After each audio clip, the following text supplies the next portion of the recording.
उकाड़ा मेहनत कश की 10 अदद भैंसें डूब गईं। उकाड़ा कैंट के करीब नहर में 19 भैंसें डूबी जबकि 9 को बचा लिया गया, जबकि 10 अदद भैंसें तेज पानी की लहरों में बह गईं। भैंसों की नहर में डूबने की फुटेज N22 न्यूज़ ने हासिल कर ली।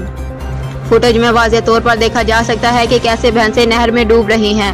उकाड़ा कैंट के करीब नहर लोयर बारी दवाब में मुकामी गाँव 55 एल का रिहायशी मोहम्मद अरशद अपनी 19 भैंसों को नहर में नहलाने के लिए लेकर गया।